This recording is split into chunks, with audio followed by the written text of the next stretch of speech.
I don't want to be contrarian, but I do, and I don't want to be the pessimist, but I'm forced to be honest in my assessment, and rather than cheerlead. I happen to believe that it's clear with anyone who has eyes to see that the best and brightest, or the rising stars, as we've described them, are in fact not taking up positions of Jewish communal leadership.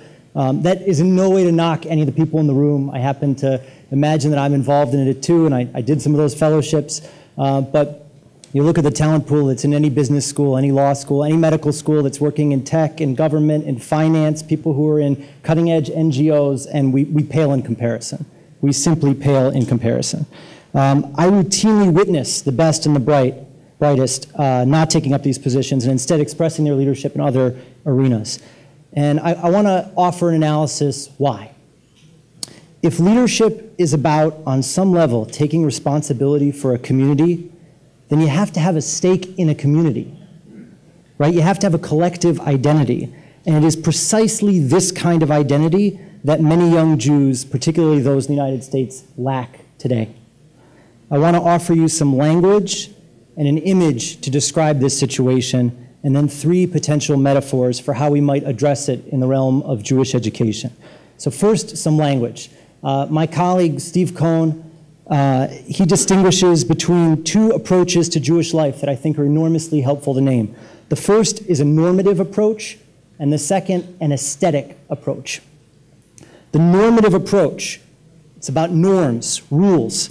These are rules or norms that could derive from God, or from nostalgia, from parents, from tradition, from politics, anything larger than yourself and your immediate family.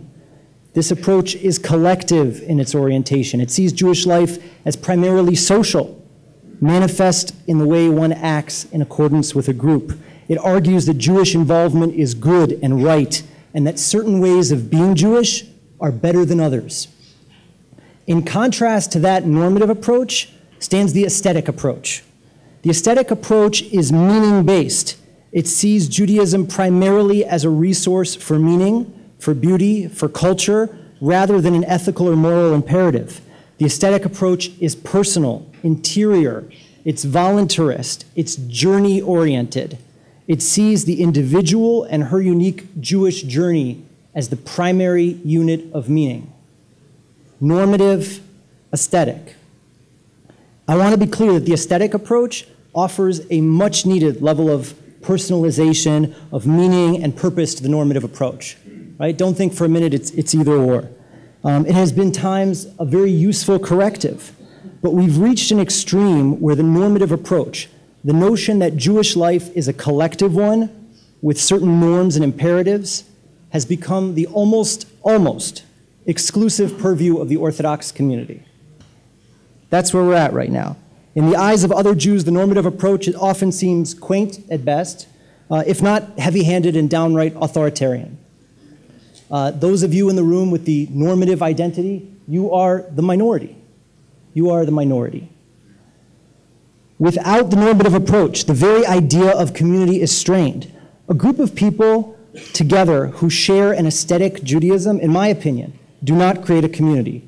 They create what Robert Bellah calls a lifestyle enclave. A lifestyle enclave. That's a group of individuals with similar consumer patterns. Community is a term that I think we often denigrate or cheapen. Community is a term that I reserve for a multi-generational group of people that share a common narrative transcending the individual, that have shared images of what a good life looks like. Any group of people that are just associating, or associating well, or even consuming noble Jewish things together, that's not a community in and of itself. It's a lifestyle enclave. Judaism has historically been a collective, normative community of memory. To see Judaism as an experience that has to be justified in terms of meaning is like asking if it would be meaningful to love our parents, if it would be fulfilling to be there for our siblings, if it would be edifying to care for our children. Those are questions I wouldn't ask. Judaism has traditionally been a kind of historical familialism, what David Hartman awkwardly calls a mishpachtology. But today, most Jews in the United States where I come from, and increasingly in other Western democracies, see it as an aesthetic, individual experience. And this leads me to an image I want you to consider. That's of an adopted child meeting her birth parents. When I work with young Jews on college campuses, at UCLA, at Occidental, at NYU, any of the places where I've worked, that is the image I see when young Jews explore Judaism for the first time. It's an adopted child meeting her birth parents. It could potentially be a life-altering encounter that shakes the very origins of one's sense of being, or it could just be a really awkward cup of coffee. Our young potential leaders see Judaism in aesthetic terms, but if we're honest, I think we would actually like them to see it in normative terms. And how do we do that? I just want to offer you 3 brief images in Jewish education, my field, of what that might look like. Cohn argues that we need to develop a way of speaking and modeling and teaching that combines aesthetic and normative. You got to do both together at the same time. So what would that look like? What would it look like to do aesthetic and normative education at the same time? I want to give you 3 images from the philosopher Michael Oakeshott about what that might look like. The first is to describe or to experience learning as an ongoing conversation. Jewish education as a conversation unfolding in texts and behaviors. A conversation is open and inviting. It's dialogical. It respects both parties. It doesn't have to devolve into talking points or aspire to policy initiatives. The aim of a conversation is a conversation. That's it. Conversation never stops. The only end to a conversation is you pause until you see that person again. A conversation is good in and of its own right. To learn Jewishly is to listen to an ongoing conversation of how Jews have lived and what they've lived for, and to seek to be worthy of contributing to that conversation. Second, Oakeshott suggests that we see learning, or Jewish education, as an adventure in self-understanding. We learn to know ourselves by seeing how others before us have lived, and we ask why other people lived for what they lived for. But knowing ourselves is not simply a Jewish journey. Journey, in my opinion, is far too therapeutic a term to be applied to everyone. It's an adventure. Adventure is perilous, risky, volatile, full of struggle. It's surprising, it's exhilarating. You can fail at an adventure. You can fall off the map.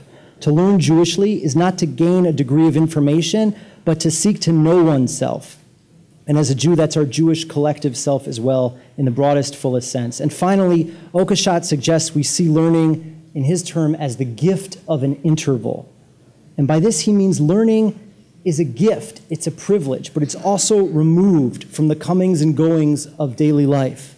The gift of an interval means that you take even an interval of 30 minutes in a week, even that small amount of time out to learn simply for its own sake, with no application, with no referent point outside. We learn Torah Lishma. So just to summarize, I think we face a challenge that young potential leaders do not have a collective communal Jewish identity. I think that's the reality for the vast majority of young Jews in the United States. They have an aesthetic identity. And the education of leaders of tomorrow must be both evocatively aesthetic, but ultimately lead to some kind of normative identity. And I've given you 3 images that Oakeshott suggests for that process. If we create spaces where young people can experience that gift of an interval, to learn simply to learn, if they can see this as a process that is a great adventure in self-understanding, and that it can transpire as a conversation where they're listening to all that has been said before them, and they imagine that they might be worthy to contribute, then we can imagine young, non-Orthodox Jews who currently see their Judaism aesthetically rooting themselves in a deeper normative tradition, and ultimately imagining that they too could take responsibility for the Jewish community. Thank you.